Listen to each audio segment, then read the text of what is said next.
আসসালামু আলাইকুম। আমি জান্নাত, ওয়েলকাম টু মাই চ্যানেল। কেমন আছো তোমরা সবাই? আশা করি খুব ভালো আছো। আলহামদুলিল্লাহ আমিও ভালো আছি। যে যেখান থেকে আমার ভিডিও দেখছো না কেন, অবশ্যই তোমরা একটা লাইক, কমেন্ট, শেয়ার করে দিও। আর পাশে থাকা বেল আইকনটা অবশ্যই প্রেস করে দিও। আমি এখন রান্না করব। এই যে ডিমটা সিদ্ধ করে নিয়েছি, আর এই যে মসুরির ডাল হালকা একটুখানি 2 মিনিটের জন্য সিদ্ধ করে নিয়েছি। আর এই যেখানে লাল মরিচের গুঁড়া, একটু হলুদ, গরম মশলার গুঁড়ি, জিরা গুঁড়ি, একটু গরম মশলা, কয়টা বাদাম, একটা কাঁচামরিচ। আমি এখন রান্নাটা চুলায় চড়িয়ে দিচ্ছি। প্রথমত আমি সাদা তেল দিয়ে দিচ্ছি। বিসমিল্লাহির রহমানির রহিম। পরিমাণ মতো সাদা তেল দিয়ে দিলাম। তার ভিতরে আমি এখন আস্ত গোলমরিচ দিয়ে দিচ্ছি, দারচিনি, এলাচ, লবঙ্গ, কয়টা বাদাম। আমার বাদামটা আর গরম মশলাটা ভাজা হয়ে গেছে। আমি এখন পেঁয়াজ রসুন দিয়ে দিচ্ছি কুচি করা।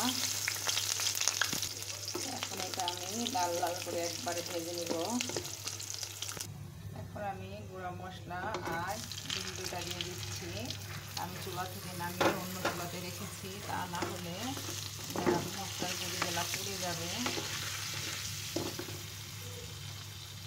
কারণ এখানে আমি কোনো পানি ইউজ করব না। হাফ চামচ আদা পেস্ট, 1 চামচ পেঁয়াজ পেস্ট আর হাফ চামচ রসুন পেস্ট দিয়ে আমি এটাকে এখন সুন্দর করে কষিয়ে নেব। এখন আমি সুন্দর করে মশলাটা আর এই ডিম দুইটা দিয়ে সুন্দর মতো কষিয়ে নেব। আর আমি এর ভেতরে এখন ডালটাও ইউজ করব, কারণ আমার মশলা থেকে তেলটা ছেড়ে দিয়েছে অলরেডি। আমি এখন এই যে হাফ সিদ্ধ করা মসুর ডালটা দিয়ে দিচ্ছি, দিয়ে সুন্দর করে নেড়ে চেড়ে ঢেকে দেব। আমি এখন সুন্দর মতো ডালটা আর ডিম দুটাকে সুন্দর করে কষিয়ে নেব যতক্ষণ না তেলটা ছেড়ে আসে, তাহলে ভালো একটা ফ্লেভার আসবে। যতটা ভালো করে কষানো হবে ততটা খেতে অনেক মজা লাগবে ইনশাআল্লাহ। দেখো বন্ধুরা, আমার ডালটা বোনা করা হয়ে গেছে। এখন আমি তোমাদের পরিবেশন করে দেখাচ্ছি আমার মসুরির ডাল দিয়ে ডিম বোনা। এটা পোলাওর সাথে, ভাতের সাথে, যার সাথে ইচ্ছা তোমরা খেতে পারো। খুব ভালো লাগে। আমি একদিন করেছিলাম, ভালো লেগেছিল বলে আরেকদিন তোমাদের সাথে শেয়ার করলাম। বন্ধুরা, নামানোর আগে এটা যে একটু স্বাদ বাড়ানোর জন্য ম্যাগি মশলা দিয়ে দিচ্ছি, স্বাদটা যেন ভালো আসে। তোমরা অবশ্যই এটা দেবে, ট্রাই করবে, খুব ভালো লাগে ফ্লেভারটা। আমারও খুব ভালো লাগে।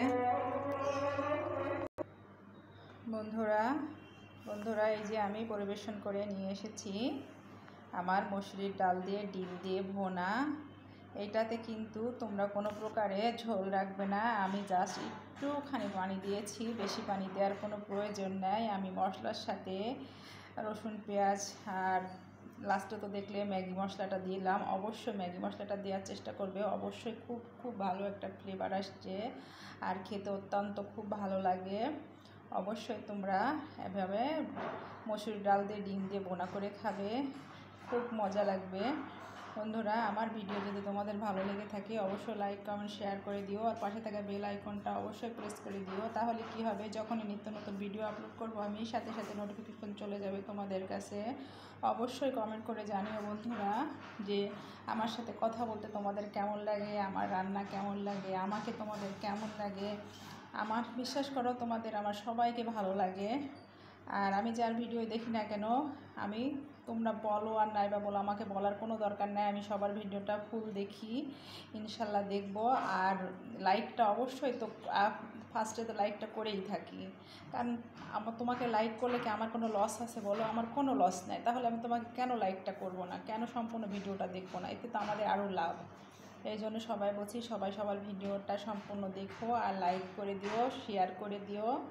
আর সবসময়ের জন্য এভাবে পাশে থেকেও ভালোবেসো। আর সবাই ভালো থাকো, সুস্থ থাকো। আসসালামু আলাইকুম, আল্লাহ হাফেজ।